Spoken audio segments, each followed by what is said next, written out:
Assalamualaikum warahmatullahi wabarakatuh. Nama saya Muhammad Faris Nur. Di sini saya akan mengerjakan soal UAS sejarah desain.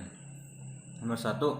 Jelaskan sedikitnya 4 faktor yang mendasari John Ruskin mengeluarkan gagasan tentang gerakan seni art and craft. Jadi Ruskin percaya pada kekuatan seni untuk mengubah kehidupan orang-orang yang lebih terlindas oleh buta huruf visual daripada kondisi material yang buruk.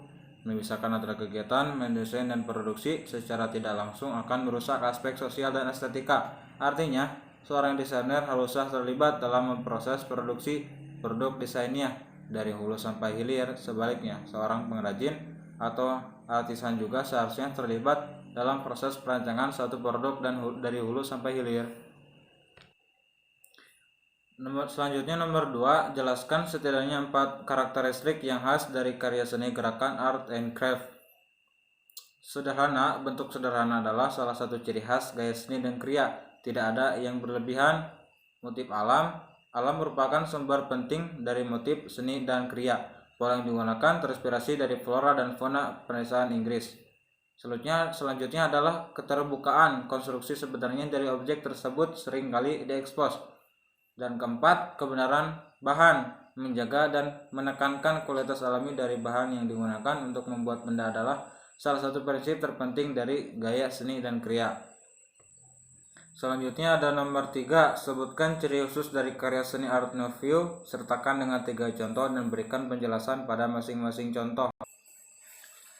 Yang pertama, ciri-ciri khusus dari karya seni Art Nouveau adalah ornamen dimensional. Yang kedua, psikologis dan sensualitas. Contoh Art Nouveau, bangunan didesain oleh arsitek Joseph Maria Aubrac dan dibuka pada tahun 1898. Keunikan dari bangunan ini yaitu kubah khas berbentuk daun salam dari emas.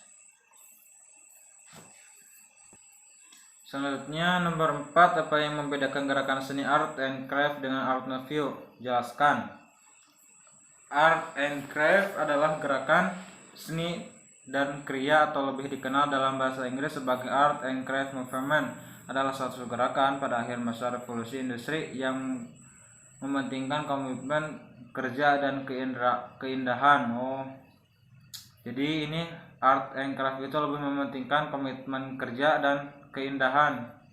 Selanjutnya ada Art Nouveau. Art Nouveau atau Jugendstil adalah suatu gaya dan filosofi internasional pada seni arsitektur dan seni rupa terapan, khususnya seni dekoratif.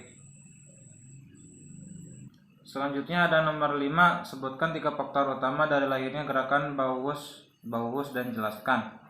Pada tahun 1919, perekonomian di Jerman sangat kacau setelah Perang Dunia yang menguras segenap kekuatan Jerman. Seorang arsitek, Volker Gropius, ditunjuk untuk memimpin sebuah institusi yang dapat membantu membangun negara dan membentuk sebuah tatanan sosial yang baru.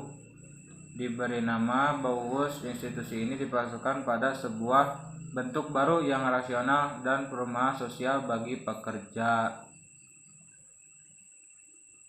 Selanjutnya ada nomor 6, sebutkan beberapa contoh karya yang lahir dari gerakan Bauhaus, sertakan dengan contoh dan penjelasan mengenai kekhasan dan karakteristik dari karya-karya tersebut.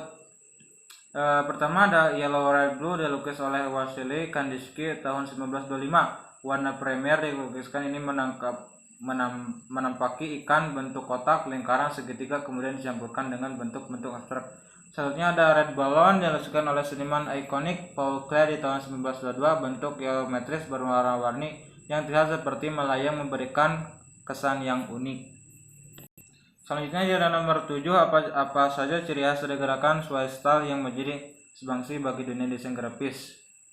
Ciri khas dari gaya ini adalah tata letaknya yang asimetris, penggunaan kisi, jenis huruf sans serif seperti accidents, geometrik, teks rata kiri dan teks kanan compang-camping.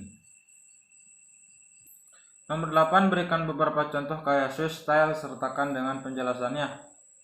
Jika kalian lihat foto di atas, nampak desain sampul buku tersebut dibuat sederhana namun terlihat rapi. Setiap sampul menunjukkan judul buku dari penulis, sering disejajarkan dengan kisi rata kiri dan kanan compang-camping. Satu gambar yang mencolok mencakup sebagian besar jaket menjelaskan tema buku tertentu. Nomor 9, apa prinsip dasar dari lahirnya gerakan seni pop art? Jelaskan beserta konsep yang ditawarkan oleh beberapa penggagasnya. Prinsip dasar dari lahirnya gerakan seni pop art. Jelaskan beserta konsep bahasanya. Pop art yang berasal dari kota popular art adalah aliran seni yang memanfaatkan simbol-simbol dan gaya visual yang berasal dari media massa yang populer seperti surat kabar, televisi, iklan, media sosial, dan lain-lain. Pop art merupakan sebuah gerakan seni yang muncul di Inggris pada tahun 1950-an di awal-awal zaman postmodern art. Nomor 10, berikan beberapa contoh karya pop art dari tokoh-tokoh pop art sertakan dengan penjelasannya. Richard Hamilton, salah satu karyanya yang paling terkenal yakni Just What I That Makes Today's Home So Different So Offering You yang dibuat di tahun 1956. Karya kolase ini bahkan disebut sebagai the first genuine work of pop atau karya pop pertama yang orisinil. Momen-momen penting apa saja yang menjadi tonggak sejarah perkembangan desain grafis Indonesia? Berikan penjelasannya. Seiring berjalannya waktu, perkembangan desain grafis Indonesia terbilang cukup pesat. Hal ini terbukti dari banyaknya perusahaan maupun industri yang menggunakan logo dalam memperkenalkan produk kepada masyarakat. Selain itu, jurus sekolah kuliah dan kursus desain grafis banyak tersedia yang bersembunyi lurus dengan peminatnya.